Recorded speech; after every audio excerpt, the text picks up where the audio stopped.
High court के आदेश के बाद वाराणसी में ज्ञानवापी को लेकर एएसआई सर्वे शुरू हो गया है।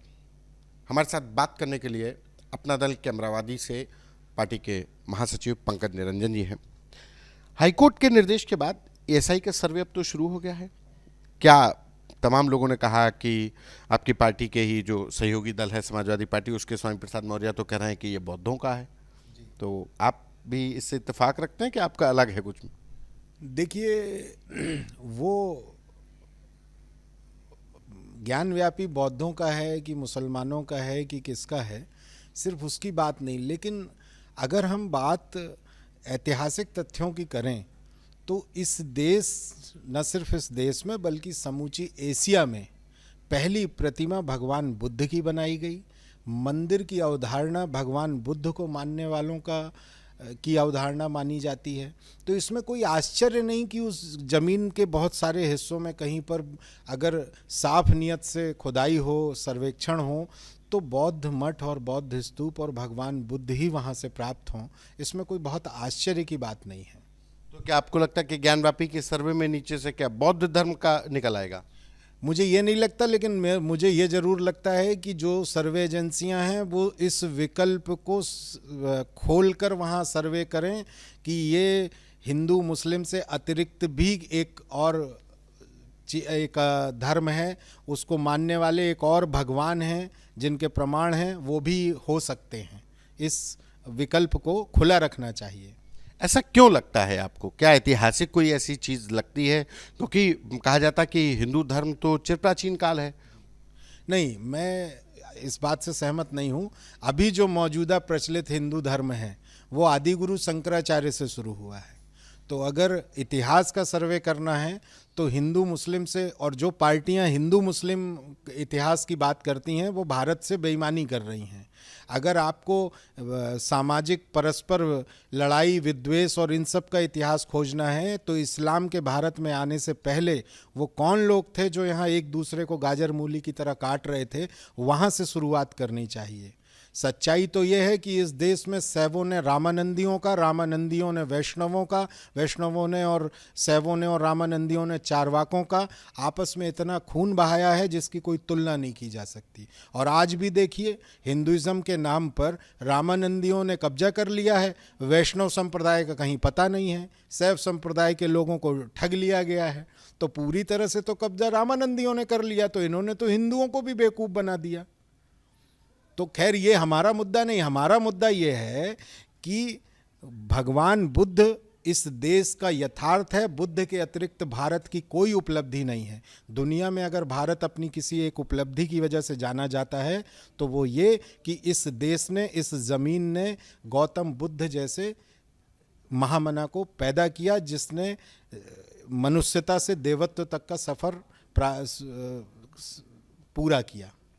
लेकिन जिस ज्ञानवापी के सर्वे की बात हो रही है वो भगवान शिव की बात है, और शिव तो आदि अनादिकाल से, उनके अस्तित्व को भी आप चुनौती दे रहे हैं। शिव जो है वो बुद्ध के समाधिस्थ स्वरूप का अपभ्रंश है। इस धरती पर सबसे पहले समाधि और समाधिस्थ हो जाने की जो अवधारणा है वो बुद्ध ने दी। तो आज जो लोग हैं, जो शिव का जो मूल रूप है उसको जो वो शिव कह रहे हैं, वो बुद्ध का ही समाधिस्थ स्वरूप है। जब बुद्ध स्वयं समाधिस्थ होकर बैठे, उसी को समाधिस्थ शिव के रूप में आज लोग परिभाषित कर रहे हैं और पूज रहे हैं, नाम बदल कर।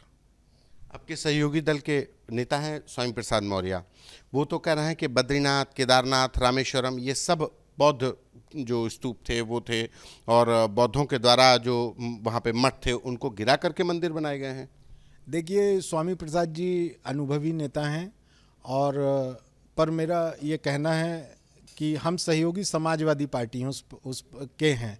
उस पार्टी के किसी नेता से हमारा कोई बहुत संबंध नहीं है और न हम उनके लिए जिम्मेदार हैं। पर मैं उनसे कहना चाहता हूँ कि इस समय हमारी जो ज़रूरत है वो बेरोज़गारी, भूख, गरीबी, इन चीज़ों की है।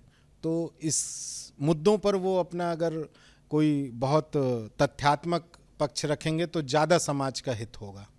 लेकिन आप भी तो उसी धारा पे चल रहे हैं, आप भी तो कह रहे हैं कि जो मंदिर है, जो एएसआई सर्वे है, आप वो भी कह रहे हैं कि बौद्ध धर्म उससे पहले है, और मंदिरों को लेकर कर आप भी कह रहे हैं कि जो ज्ञानवापी का सर्वे हो रहा हो सकता है उसमें बौद्ध जो मठ है उसके अवशेष मिल जाएं। आप भी तो उसी धारा पे जा रहे हैं। नहीं, बुद्ध इस धरती का सत्य है और सत्य को सभी लोग बोलते हैं। वो बोल रहे हैं, मैं बोल रहा हूँ, ऐसा नहीं है। एक ही सत्य है, उसको लोग अलग अलग तरह से बोलते हैं। मैं ये नहीं कह रहा हूँ कि ज्ञानव्यापी मंदिर है कि मस्जिद है। मैं ये कह रहा हूँ कि अगर खुदाई के आधार पर उसका निर्धारण होना है तो सिर्फ हिंदू और मुस्लिम विकल्प नहीं है, विकल्प बुद्ध को मानने वाले लोग भी हैं। तो उस पे भी उसकी खोज होना चाहिए कि कहीं ये इन दोनों से हटकर भगवान बुद्ध के मानने वालों का स्थान तो नहीं है, मैं ये कह रहा हूँ। तो इसके लिए कहीं मांग भी रखेंगे, कहीं कुछ कि भाई ये बौद्ध धर्म के एंगल को भी खंगाला जाए, इसको लेकर के कहीं लिखा पढ़ी में भी आप लोग मांग करेंगे? देखिए, ये राजनीतिक मुद्दा जब बनेगा तो हम अवश्य मांग करेंगे, हम इससे पीछे नहीं हैं। लेकिन अभी एक बौद्ध संत, बौद्ध भिक्षु जो हैं, उन्होंने सुप्रीम कोर्ट में ये बात कही है और हम पूरी तरह से उनके पक्ष का समर्थन भी करते हैं। और हमारा ये मानना है कि भारत, विशेषकर उत्तर प्रदेश, बिहार से लेकर नेपाल वाला ये जो पूरा हिस्सा है, यहाँ ज़मीन के अंदर, ज़मीन के बाहर कण कण बुद्ध की मौजूदगी, बुद्ध की देशनाओं की गवाही देता है। आपने भारत नेपाल की बात की, और नेपाल बॉर्डर से ही सटा है गोरखपुर, और गोरखपुर में हिंदुओं का एक बड़ा आस्था केंद्र जहाँ से मुख्यमंत्री योगी आदित्यनाथ आते हैं, वो भी एक हिंदुओं का बड़ा केंद्र है। उसको लेकर के भी कोई विचार है क्या आपका? आज वर्तमान समय में आप हिंदू धर्म कह रहे हैं, लेकिन सच्चाई ये है कि गुरु गोरख जो हैं वो भगवान बुद्ध की अनुसरण करने वाली शाखा से निकले थे और बुद्ध के अनुयायियों में महानतम संत माने जाते हैं। तो गोरख पीठ जो है वो गुरु गोरख के नाम पर स्थापित की गई थी, जो ब्राह्मणवाद, कर्मकांड और पुरोहितवाद के खिलाफ उसको स्थापित किया गया था। अब आज वर्तमान में वहाँ पर बैठे लोग क्या कर रहे हैं, कैसे कर रहे हैं, ये विषय हैं, अलग अलग चीज़ें हैं। तो क्या गोरखपीठ भी जो है आपको लगता है कि बौद्ध मठ है? गोरखपीठ पूरी तरह से बौद्धों का मठ है।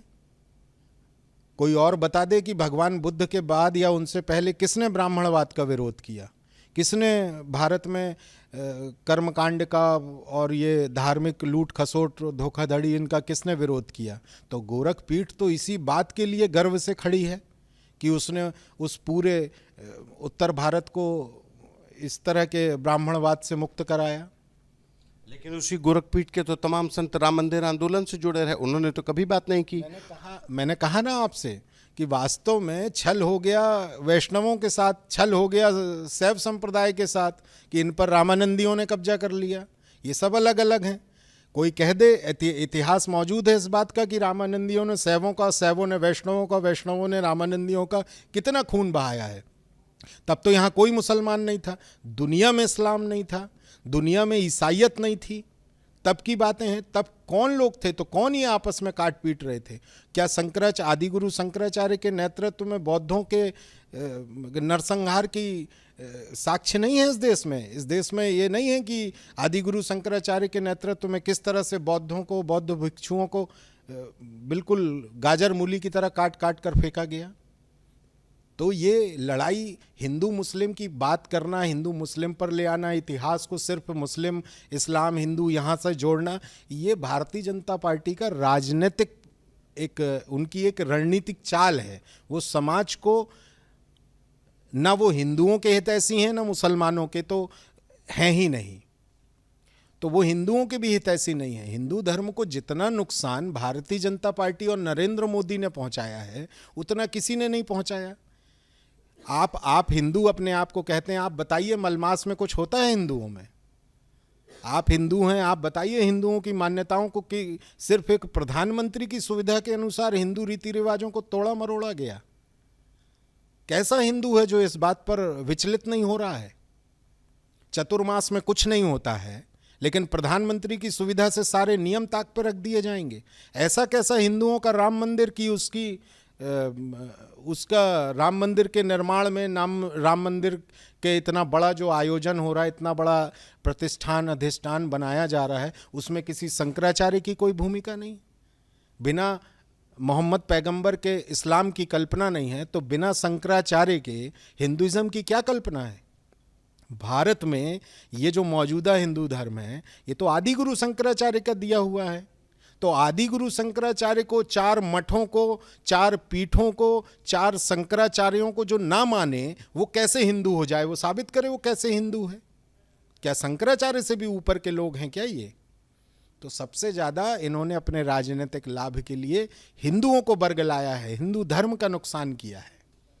धन्यवाद। ये हमारे साथ पंकज पटेल हैं, जिनका कहना है कि बीजेपी ने सबसे ज़्यादा हिंदुओं का नुकसान किया है और कहा है कि ज्ञानवापी में जो सर्वे हो रहा है उसमें मंदिर और मस्जिद के साथ बौद्ध मठ के भी अवशेष मिलने की संभावना से इनकार नहीं किया जा सकता। एएसआई की जो टीमें सर्वे कर रही हैं वो इस विकल्प पर भी विचार करें। कैमरा पर्सन गौरव के साथ संतोष कुमार, आज तक।